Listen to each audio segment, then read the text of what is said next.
मुंबईतल्या इंदू मिलमधील डॉक्टर बाबासाहेब आंबेडकरांच्या स्मारकाच्या भूमिपूजनाला अखेर मुहूर्त सापडला आहे। येत्या 4 ऑक्टोबरला बाबासाहेबांच्या स्मारकाचं भूमिपूजन करण्यात येणार आहे। वास्तुविशारद शशी प्रभू यांनी सादर केलेल्या स्मारकाच्या आराखड्याला मुख्य मंजुरी देण्यात आली आहे। पुढील 4 ते 5 वर्षात हे स्मारक पूर्ण होणं अपेक्षित आहे। कॉम्रेड गोविंद पानसरे हत्या प्रकरणात सनातन संस्थेच्याच आणखी 2 जणांचा सहभाग असल्याचा संशय विशेष तपास पथक म्हणजेच एसआयटीला आहे। त्या दिशेनं एसआयटीचा तपास सुरू आहे। रुद्र पाटील आणि सारंग अकोलकर उर्फ कुलकर्णी अशी त्यांची नाव आहे। गोव्यातल्या मडगावमध्ये 16 ऑक्टोबर 2009ला घडवलेल्या बॉम्बस्फोटानंतर रुद्र पाटील आणि सारंग अकोलकर उर्फ कुलकर्णी फरार आहेत। दरम्यान पानसरे हत्या प्रकरणात 16 सप्टेंबरला समीर गायकवाड याला अटक करण्यात आली होती। तर मुंबईतही 1 आणि कर्नाटकमधून 2 अशा एकंदर 3 पोलिसांनी ताब्यात घेतलंय। मडगाव स्फोटातील संशयित प्रवीण लिमकरच्या ढालगाव येथील नातेवाईकांच्या घरावर सांगली आणि कर्नाटक पोलिसांनी छापे घातले। प्रवीण लिमकर मूळचा ढालगावचा आहे। लिमकरच्या काकांकडून पोलिसांनी माहिती घेतली। मृत मलगौडा पाटील, फरार रुद्र पाटील, प्रवीण लिमकर आणि पानसरे प्रकरणातील अटकेत असलेला समीर गायकवाड हे सर्वजण सांगली जिल्ह्यातले आहेत। तपास यंत्रणांनी आता सनातन आणि सांगली जिल्ह्याचं कनेक्शन यावर लक्ष केंद्रित केलंय। प्रवीणचे कुटुंबीय गेली 30 वर्ष कोल्हापुरात स्थायिक झाले असून 2009 पासून प्रवीणचा कोणाशीही संपर्क नाही। तो गायब आहे असं त्याचे काका सुरेश लिमकर यांनी झी मीडियाशी बोलताना सांगितलंय। कॉम्रेड गोविंदराव पानसरे यांच्या हत्येप्रकरणी अटक करण्यात आलेल्या सनातन संस्थेच्या समीर गायकवाडची 1.5 तास कसून चौकशी करण्यात आली। मात्र पोलीस चौकशीत समीर गायकवाड पोलिसांशी असहकार करत असल्याचं समोर येत आहे। कर्नाटकातील विचारवंत MM कलबुर्गी यांच्या हत्येशी गायकवाडचा संबंध आहे का याचा तपास करण्यासाठी कर्नाटकचं सीआयडी पथक कोल्हापुरात दाखल झालंय। सीआयडीचे एसपी डॉक्टर राजप्पा यांच्या नेतृत्वाखालील पथक कोल्हापुरात या संदर्भात तपास करणार आहे। पानसरे आणि कलबुर्गी यांच्या हत्येचा कट कर्नाटकमधल्या संकेश्वरमध्ये रचल्याचं तपासातून निष्पन्न होत आहे। हा कट तिथे रचला का, या कटात कोण कोण सहभागी होतं या अनुषंगानं कोल्हापूर पोलीस तपास करतायत। कॉम्रेड गोविंद पानसरे यांच्या पत्नी उमा पानसरे यांची प्रकृती आज अचानक बिघडली। तब्येत बिघडल्याने त्यांना उपचारासाठी आधार हॉस्पिटलमध्ये हलवण्यात आलंय। त्यांच्यावर तातडीची एंजिओग्राफी होणार असल्याचं समजतंय। कॉम्रेड पानसरे मॉर्निंग वॉकला निघाले असताना त्यांच्यावर हल्ला झाला होता। त्यावेळी उमा पानसरेही त्यांच्यासोबत होत्या। उमा पानसरेही या हल्ल्यात गंभीर जखमी झाल्या होत्या। सुदैवानं उपचारानंतर त्यांची प्रकृती सुधारली होती। मात्र या हल्ल्यात कॉम्रेड पानसरेंचा मृत्यू झाला होता। आता उमा पानसरे यांच्यावरती आधार रुग्णालयात उपचार सुरू आहेत। राज्यात होऊ घातलेल्या निवडणुकांच्या पार्श्वभूमीवर आता नव्या राजकीय समीकरणांची नांदी झाली आहे। मनसेच्या अधिकृत फेसबुक पेजवरती राज ठाकरे आणि उद्धव ठाकरेंचे एकत्र असतानाचे अत्यंत दुर्मिळ फोटो शेअर करण्यात आले आहेत। कल्याण डोंबिवली मनपा निवडणूक जवळ असताना अशा प्रकारचे फोटो फेसबुकवर दिसत असल्यानं राजकीय वर्तुळात खळबळ उडाली आहे। उद्धव आणि राज ठाकरे यांचे फोटो त्यांच्या चाहत्यांना पाहायला आवडतात, त्यामुळे ते फोटो फेसबुक पेजवर शेअर करण्यात आले असून त्यामागे कोणतंही राजकारण नाही असं स्पष्टीकरण मनसेने दिलंय। तर अशा फोटोंमुळे उद्धव आणि राज एकत्र येतील हे समजणं चुकीचं असल्याचं मत राजकीय विश्लेषकांनी व्यक्त केलं आहे।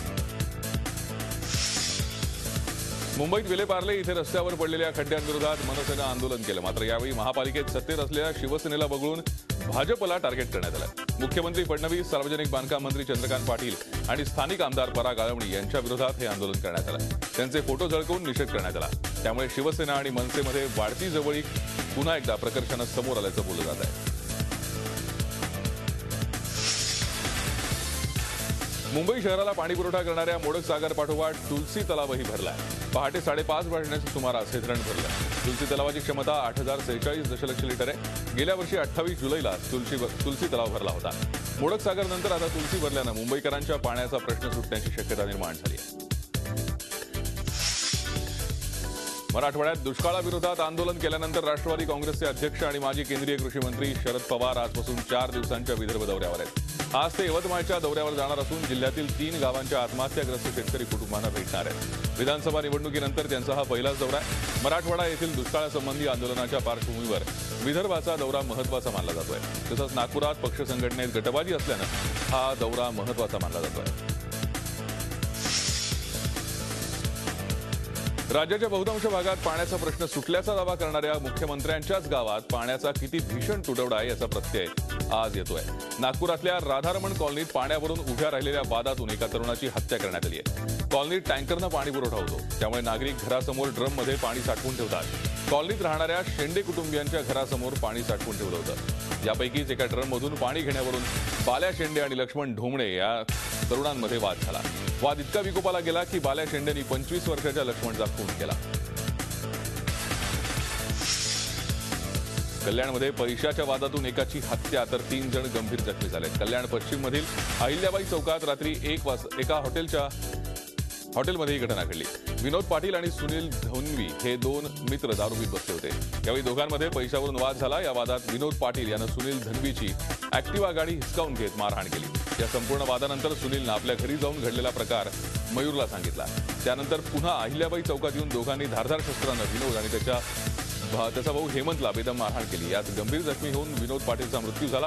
क्षुल्लक घटनांवरून वाद होण्याच्या घटना वारंवार घडत असल्यानं कल्याणमध्ये घबराटीचं वातावरण आहे. स्वच्छ मुंबईचं स्वप्न आता लवकरच साकार होऊ शकेल. झोपड्यांमध्ये शौचालय उभारण्यास महापालिकेनं परवानगी देण्याचा निर्णय घेतलाय. सूत्रांनी दिलेल्या माहितीनुसार घनकचरा व्यवस्थापन विभागानं एका महिन्यापासूनच असे परवाने देण्यास सुरुवात केली आहे. केंद्र सरकारच्या स्वच्छ भारत अभियानाअंतर्गत जागा आणि पाणी उपलब्ध असलेल्या झोपड्यांना असे परवाने देण्यात येणार आहेत. मुंबईतल्या सर्व झोपडपट्ट्यांमध्ये गटारांचं जाळं विणून मलनिस्सारण करण्याची ही महापालिकेची योजना आहे. याचा शहरातल्या 12 लाख कुटुंबांना फायदा होणार आहे. शिवाय रस्त्यावर किंवा रेल्वे मार्गावर मलविसर्जन बंद होऊन मुंबई स्वच्छ होऊ शकेल आणि आरोग्याला असलेला धोका टळू शकेल. नव्या एन्क्रिप्शन धोरणाच्या मसुद्यावरती जोरदार टीका झाल्यावर आज सरकारनं सपशेल माघार घेतली आहे. व्हॉट्सअॅप आणि इतर सोशल मीडिया साईट्स या धोरणातून वगळण्यात आल्याचं आज माहिती तंत्रज्ञान मंत्रालयानं सांगितलं आहे. काल संध्याकाळी सरकारनं नव्या एन्क्रिप्शन धोरणाचा मसुदा जारी केला. त्यात व्हॉट्सअॅप आणि गुगल हँगआउट यासारख्या मेसेजिंग ॲपचे वेगळे मेसेज रेकॉर्ड करण्याचे अधिकार सरकारला मिळणार होते. याशिवाय 90 दिवसात जर मेसेज डिलीट केला तर वापर करणाऱ्यावर अटकेची कारवाई होण्याची शक्यता धोरणात नमूद करण्यात आली. त्यामुळे सरकारच्या या नव्या मसुद्यावर जोरदार टीका होऊ लागली. आता याच संदर्भात सकाळी सरकारनं एक स्पष्टीकरण जारी केलंय. त्यानुसार व्हॉट्सअॅप, फेसबुकसारखी मोठ्या प्रमाणात वापरली जाणारी सोशल मीडिया ॲप्लिकेशन जाचक अटींमधून वगळण्यात आली आहे. 1965च्या पाकिस्तानवरील ऐतिहासिक विजयाला 50 वर्ष पूर्ण झाली आहेत. या निमित्तानं पंतप्रधान नरेंद्र मोदी यांनी शहीदांना अभिवादन केलं. अमर जवान ज्योती इथे जाऊन पंतप्रधान मोदींनी श्रद्धांजली अर्पण केली. यावेळी पंतप्रधानांनी माजी स्वातंत्र्य सैनिकांची भेटही घेतली. पंतप्रधान नरेंद्र मोदी 23 ते 29 सप्टेंबर दरम्यान अमेरिका आणि आयर्लंडच्या दौऱ्यावर जात आहेत. मोदी 23 तारखेला आयर्लंडला जाणार आहेत. आयर्लंडचे पंतप्रधान इंडा केनी यांच्याशी ते चर्चा करणार आहेत. गेल्या 60 वर्षात हा भारतीय पंतप्रधानांचा पहिलाच आयर्लंड दौरा असणार आहे. तर 24 तारखेपासून मोदी अमेरिकेत असणार आहेत. या दौऱ्यादरम्यान ते न्यूयॉर्कमध्ये G4 देशांची बैठक होईल. त्यात ब्राझील, जर्मनी, जपान आणि भारत अशा 4 देशांचे प्रमुख सहभागी होतील. सिलिकॉन व्हॅलीत मोदी स्टार्टअपलाही भेट देणार आहेत. तर फॉर्च्यून 500 कंपन्यांशीही मोदी चर्चा करणार असून भारतात गुंतवणुकीच्या दृष्टीनं या बैठकीला विशेष महत्त्व आहे. तर यानंतर पंतप्रधान फेसबुकच्या हेडक्वार्टरला भेट देणार आहेत. त्यामुळे पंतप्रधानांच्या या दौऱ्याकडे सगळ्यांच्याच नजरा लागल्या आहेत. देशातल्या आरक्षणाच्या मुद्द्यावरून सुरू झालेल्या वादात आता सरकारनं संघापासून फारकत घेतली आहे. आरक्षणाच्या धोरणात कुठलाही बदल करण्याची सरकारची इच्छा नाही असं स्पष्टीकरण माहिती तंत्रज्ञान मंत्री रविशंकर प्रसाद यांनी केलं आहे. राष्ट्रीय स्वयंसेवक संघाचे सरसंघचालक मोहन भागवत यांनी संघाच्या मुखपत्रातून आरक्षणाच्या धोरणात आमूलाग्र बदल करण्याची गरज व्यक्त केली होती. त्यावर सरकारनं हे स्पष्टीकरण दिलंय. घटनात्मक आयोगाचा दर्जा असणाऱ्या समितीची स्थापना करून धोरणाचा पुनर्विचार करण्याची गरज असल्याचं मत मोहन भागवतांनी व्यक्त केलंय. यावरती विरोधकांनी जोरदार टीका केल्यावर सरकारनं आपलं स्पष्टीकरण दिलंय. तर तिकडे राजदचे अध्यक्ष लालू प्रसाद यादव यांनीही या मुद्द्यावरून सरकारला आव्हान दिलंय. हिंमत असेल तर देशातलं आरक्षण हटवून दाखवा असं लालू प्रसाद यादव यांनी आव्हान दिलंय. कोलकाता विमानतळावर प्रवाशांनी हंगामा घातलाय. कोलकात्याच्या नेताजी सुभाषचंद्र बोस विमानतळावरती प्रवाशांनी एअर इंडिया विरोधात निदर्शनं केली. दिल्ली हाँगकाँग या विमानाचं नेताजी सुभाषचंद्र बोस विमानतळावरती इमर्जन्सी लँडिंग करण्यात आलं. तांत्रिक बिघाडाचं कारण देत हे लँडिंग करण्यात आलं. या विमानात जवळपास 100 प्रवासी होते. एअर इंडियाच्या विमानाचं इमर्जन्सी लँडिंग होण्याची ही महिन्याभरातली दुसरी घटना आहे. जगमोहन दालमियांच्या निधनानंतर बीसीसीआयच्या अध्यक्षपदासाठी शरद पवार शर्यतीत उतरल्याची चर्चा आहे. पण पवारांना टक्कर सध्याचे सचिव अनुराग ठाकूर मैदानात उतरण्याची शक्यता आहे. त्यामुळे पवारांच्या मार्गात मोठा अडथळा निर्माण होणार आहे. दरम्यान अध्यक्षपदासाठी पवारांना एन श्रीनिवासन यांच्याकडून पाठिंबा घ्यावा लागण्याची चिन्ह आहेत. एन श्रीनिवासन यांच्याकडूनही पवारांना पाठिंबा मिळण्याची शक्यता आहे. अनुराग ठाकूर शर्यतीत उतरणं श्रीनिवासन यांना परवडणार नाही. त्यामुळे श्रीनिवासन पवारांची पाठराखण करण्याची शक्यता आहे. या पार्श्वभूमीवरती पवारांचा अध्यक्षपदाचा दावा आणखी पक्का होताना दिसतोय.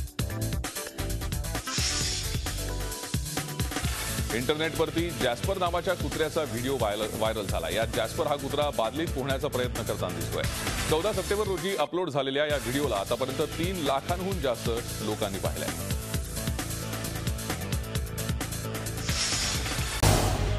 झी 24 तास रहा एक पाऊल पुढे.